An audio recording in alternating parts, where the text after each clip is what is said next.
নমস্কার বন্ধুরা, সবাই কেমন আছেন? সবাই সুস্থ আছেন নাকি আতঙ্কে আছেন? ব্যাপার হচ্ছে আমিও আতঙ্কে থাকতাম বন্ধুরা। আমি একটা দেখলাম যে একটা স্পার্ক মারলো মার্কেটে। এবার এখনই আসছি, ঠান্ডা খুব ঠান্ডা পড়েছে আমাদের এখানে, চাদর ফাদর মুড়ি দিয়ে আসছি। নমস্কার বন্ধুরা, সবাই কেমন আছেন? আমি মৃত্যুঞ্জয়। তো আজকে যে মার্কেট যা দেখালো, আমি তো ছিলাম না, তা আমি এই আধা ঘন্টা আগে এসেছি, থাকলে তো আমি ফেঁসে যেতাম। যাই হোক বন্ধুরা, একটা স্পার্ক মারলো, যে লেভেলটা ছিল সেই লেভেলটা একটা লেভেলে গিয়ে স্পার্ক মারলো। তারপরে দেখলাম আমি তো সুনীল মিরানির কাছে ক্লাস করেছি। তো সুনীল স্যার একটাই কথা বলেছে, যদি হঠাৎ করে কখনো হঠাৎ করে কখনো যদি প্রফিট হয়ে যায়, হঠাৎ করে যদি কখনো প্রফিট হয়ে যায়, তাহলে সেই প্রফিটটা বুক করা ভালো। তা আমার দেখলাম ভাই, হঠাৎ করে প্রফিটটা হয়ে গেল, তা আমি হঠাৎ করে ইয়ে করলাম। তা আমি ভিডিওতে দিয়ে দেবো আমি আজকে কী প্রফিট করলাম নাকি লস করলাম। তো যাই হোক, আমি আগের দিন ভিডিওতে বলেছিলাম যে কালকে কি হবে। যাই হোক বাবা, আমার দরকার ছিল বলে আমি ইয়ে করলাম। যাক, এই প্রফিটটা হলো, তোমরা দেখে নিও। এই দেখতে পাচ্ছ, এটা আমি করেছি। তারপরে আমি ছিলাম না, আমার একটা দরকার ছিল বলে আমার একটা অর্ডার ছিল মিষ্টির, নাহলে আমি ফেঁসে যেতাম। তো বন্ধুরা, সবাই কেমন আছেন? সবাই খুব ভালো আছেন। তবে বন্ধুরা, যেটুকুনি আমি বুঝতে পারলাম যে স্পার্কটা মারলো না, ওই স্পার্কের উপরে যতক্ষণ না চলবে ততক্ষণ কিন্তু কিছু গড়বড় হতে পারে। হয়তো আমার ভুল, আমি ভুল হতে পারি। একশোর মধ্যে 1000% ভুল হতে পারি। আমার কেউ কথা শুনবেন না, আমি কোনো ফাইন্যান্সিয়াল অ্যাডভাইজার নই। আর আমার কথা অনুযায়ী কেউ কোনো ট্রেড নেবেন না, কেননা আমার ট্রেড যে নেবে সে লসই খাবে। যতই আমার এক্সপিরিয়েন্স থাকুক না থাকুক, কেন আমি আমার ভাবের সঙ্গে চলি। তো এবার এক একজনের একটা স্ট্র্যাটেজি, সবাই প্র্যাকটিস করো, প্র্যাকটিস করতে করতে সবারই মধ্যে একটা একটা একটা স্ট্র্যাটেজি চালু হয়ে যাবে। তো যাই হোক বন্ধুরা, এই তো চলছে, চালিয়ে যাচ্ছি।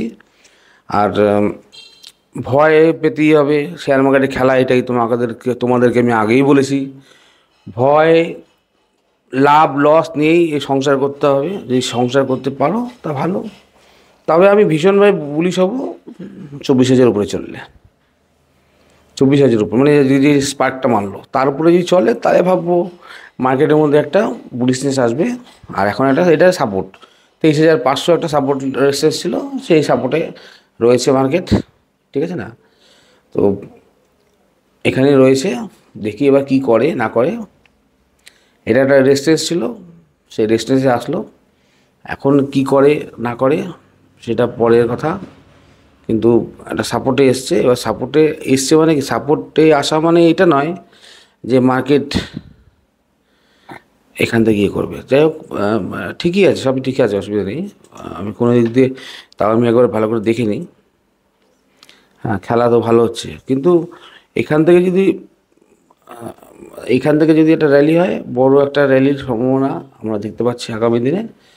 আবার বড় ধরনের পতনও হতে পারে, এরকম একটা ব্যাপার।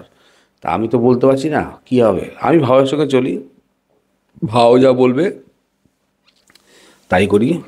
চারিদিকে খবর কী খবর বাবা, আমি অত পণ্ডিত না যে আমি যে বড় পণ্ডিত। ওই চলে, টুকটাক চলে, টুকটাক করতে থাকি।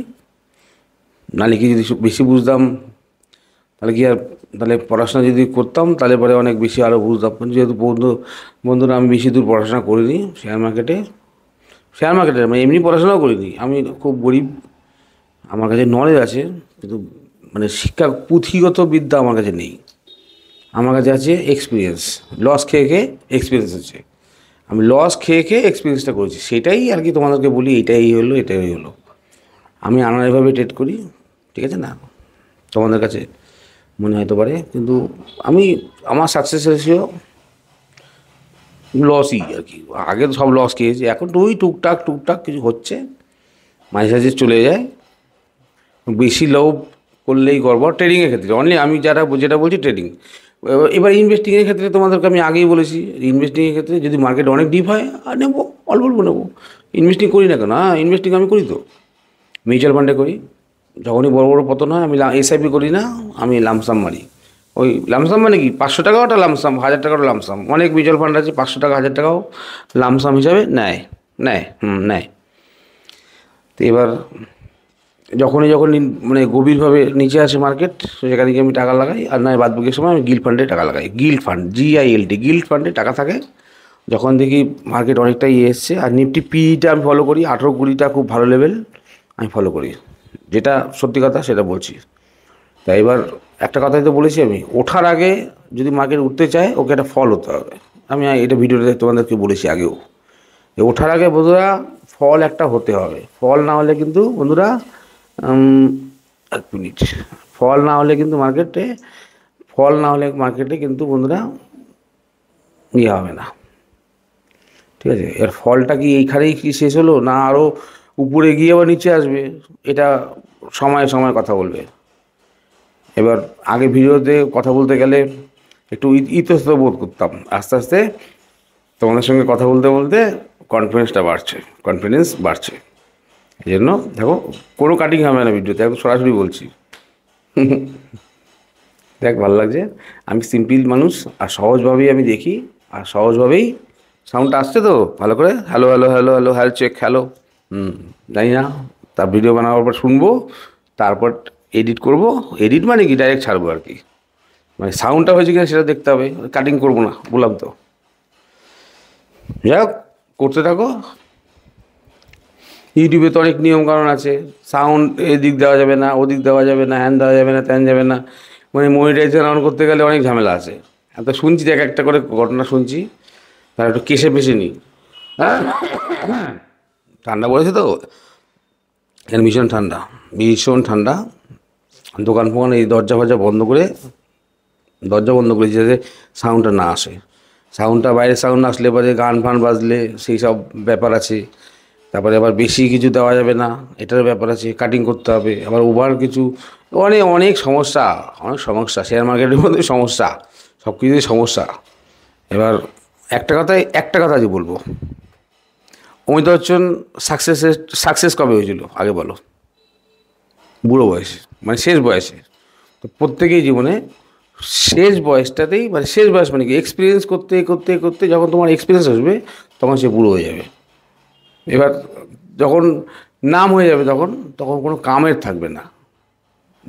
যখন অমিতাভ বচ্চন এখন অনেক নাম, যে কোনো কিছুতেই একটা লোক যখন হেভি জায়গায় পৌঁছাবে না, তার পিছনে এই যে তোমার কি মানে চাপ দাঁড়িয়ে লোকটা, ওই KFC মালিক, কতবার করতে করতে করতে করতে করতে একদিন সাকসেস হয়েছে তো।